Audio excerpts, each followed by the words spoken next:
જે હાલમાં યુદ્ધનું વાતાવરણ છે, ઈરાન અને અમેરિકા અને ઇઝરાયલ વચ્ચે જે યુદ્ધ થઈ રહ્યું છે, તેના કારણે સૌથી મોટો ફટકો આજે ભારતમાં એ પડ્યો છે કે જે ગેસ છે એ ઘરેલું ગેસ, રાંધણ ગેસની સમસ્યા ઉદ્ભવી છે.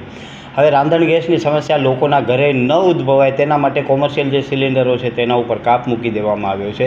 અને લગભગ છેલ્લા 8 દિવસથી કચ્છ જિલ્લામાં જે કોમર્શિયલ ગેસનો વપરાશ છે એ વપરાશની સામે જે પુરવઠો છે એ અડધો કરી દેવામાં આવ્યો છે. એટલે એવું માની શકાય કે જે ગેસની જરૂરિયાત હતી એનાથી હાલમાં અડધો પુરવઠો મોકલવામાં આવ્યો છે. સાથે સાથે મેં અમુક જે ડીલરો એમનાથી પણ વાત કરી ત્યારે ઘણા બધા ડીલરોનું કહેવું એમ હતું કે જેમનું રોજનું કન્ઝપ્શન 600 થી 700 બાટલાનું છે, એની સામે એમને માત્ર 400 બાટલા જ સપ્લાય કરવામાં આવે છે. એનો સીધો મતલબ એમ થાય છે કે 50% થી 60% જ પુરવઠો હાલમાં જે રાંધણ ગેસ છે એનો પૂરો પાડવામાં આવે છે. અને તેના કારણે ખૂબ જ મોટી સમસ્યાઓ ઉદ્ભવી છે. આપણે કચ્છમાં અને ગુજરાતમાં અનેક શહેરોમાં જોયું છે કે મોટી લાઈનો ગેસના બાટલા ભરવા લાગી છે. સાથે સાથે જે બીજા ગેસનો પ્રશ્ન છે તો મોરબીનો સિરામિક ઉદ્યોગ છે, સિરામિક ઉદ્યોગમાં પણ હાલમાં લગભગ 50% જેટલા કારખાનાઓ ઉપર એની અસર પડી છે. ઘણા મોટા કારખાનાઓને સૂચના આપી દેવામાં આવી છે કે એમનો જે વપરાશ હોય એનો અડધો કરી દેવામાં આવે. એટલે આમ જોઈએ તો યુદ્ધની પરિસ્થિતિમાં જે ગેસ છે એ ગેસની સમસ્યાનો કચ્છ જિલ્લા અને ગુજરાત સાથે સાથે આખા ભારતમાં ખૂબ જ મોટી સમસ્યા ઊભી થઈ છે. દત્તેશભાઈ, અત્યારે જે કોમર્શિયલ ગેસની તમે જે વાત કરી રહ્યા છો, જ્યારથી આ યુદ્ધ શરૂ થયો છે ત્યારથી પરિસ્થિતિ બહુ કાબૂમાં નથી આવતી. ભુજ શહેર કે અનેક તાલુકામાં લાઈનો લાગતી હોય છે, શું કહેશો? બહુ જ ગંભીર સમસ્યા છે જે ભુજ શહેરમાં અને સાથે સાથે કચ્છ જિલ્લામાં પણ ઘણી બધી જગ્યાએ સમસ્યાઓ છે. જે હોટલ ઉદ્યોગ સાથે સંકળાયેલા છે, જે ખાણીપીણીના ધંધાઓ સાથે સંકળાયેલા છે, એ લોકોને પણ ખૂબ જ સમસ્યાઓ થઈ છે. ઘણા બધા લોકો બ્લેકમાં એમને સિલિન્ડર્સ લેવા પડે છે. તમને ધ્યાનમાં હશે, પુરવઠા અધિકારીએ પણ એક જગ્યાએ રેડ કરી અને સિલિન્ડરો જપ્ત કર્યા. એનો સીધો મતલબ એમ થાય છે કે ગેસની અછત છે એ આપણે માનવું પડે અને એના કારણે આવનારા દિવસોમાં પણ એ સમસ્યાઓ ઉદ્ભવશે. કેમ કે જે ખાડીના દેશોમાંથી ગેસ આવે છે એ ગેસ અત્યારે બંધ છે. સાંભળવા મળ્યું છે કે આજે એક જહાજ ભારતમાં આવ્યું છે અને કદાચ આપણા મુન્દ્રા અથવા કંડલા બંદરે જે જહાજ લાગ્યું છે તો કદાચ એની સમસ્યા ઓછી થાય. પરંતુ એ એક જે આવ્યો છે મોટો શું કહેવાય વેસલ્સ, એનાથી આખા દેશની સમસ્યાનું સમાધાન થવાનું નથી. જે ઈરાનમાંથી આપણે ગેસ મળતો હતો એ ગેસ હાલમાં બંધ થઈ ગયો છે.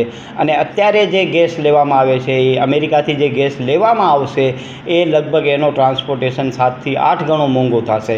એટલે હાલમાં જે છેલ્લા 15 દિવસમાં ગેસના બાટલામાં 60 રૂપિયા વધારી દેવામાં આવ્યા છે, આવનારા ભવિષ્યમાં હજી એના પણ ભાવ વધી શકે. અને કોમર્શિયલ જે ગેસ છે એના ભાવમાં પણ મોટો વધારો આવી શકે છે. તમારા ધ્યાનમાં હશે કે દેશના ઘણા બધા મોટા જે શહેરો છે એની હોટલોના માલિકોએ હોટલમાં જે ખાણીપીણીનું જે છે એ ઓછો કરી દીધો છે. અને અનેક મોટા શહેરો એવી એના હોટલના માલિકોએ જાહેરાત પણ કરી છે કે આવનારા દિવસોમાં જો આ સમસ્યાનું સમાધાન નહીં આવે તો અમારે રેસ્ટોરન્ટો બંધ કરવા પડશે. એટલે સરકાર ભલે ગમે એ કહેતી હોય પણ પરંતુ જમીની હકીકત ઉપર આપણે જોઈએ તો ગેસની સમસ્યા છે એવું આપણે માનવાનું જ થાય.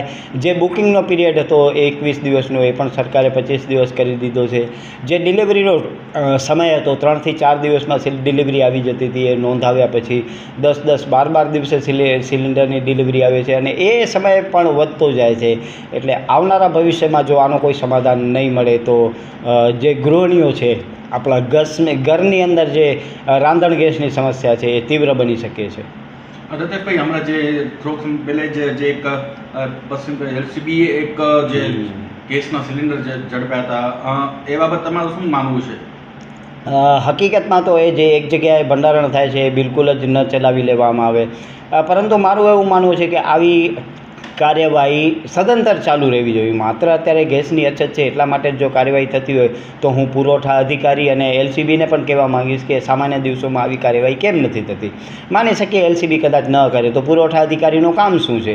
એનું કામ એ જ છે કે કોઈ પણ એક જગ્યાએ જે જીવન જરૂરિયાતની વસ્તુ છે એનો સંગ્રહ ન થાય. હવે એ અધિકારીઓ છે એ અધિકારીઓ શા માટે એની ચકાસણી નથી કરતા? અને હાલમાં જ્યારે સમસ્યા ઉદ્ભવી છે એટલે એનો મતલબ એ થાય છે કે આગ લાગી છે ત્યારે ત્યારે કૂવો ખોદવા નીકળે છે. તો મને એમ છે એમની પ્રક્રિયાઓ સદંતર ચાલુ રહેવી જોઈએ. કુકમામાં પણ પકડાયેલો હતો, ખાવડામાં પણ પકડાયેલો હતો. હજી તો કેટલી બધી જગ્યાએ કદાચ આવા ગેરકાયદેસર ગેસના બોટલ હોય તો એના વિરુદ્ધ પણ કાર્યવાહી થવી જોઈએ. પરંતુ મારો પ્રશ્ન એ જ છે કે જ્યારે ગેસની અછત છે ત્યારે જ આવી કાર્યવાહી શા માટે? સામાન્ય દિવસોમાં પણ આવી કાર્યવાહી થવી જોઈએ અને જે કાળા બજારો કરી રહ્યા છે એમના વિરુદ્ધ પણ કાર્યવાહી થવી જોઈએ એવું મારું માનવું છે.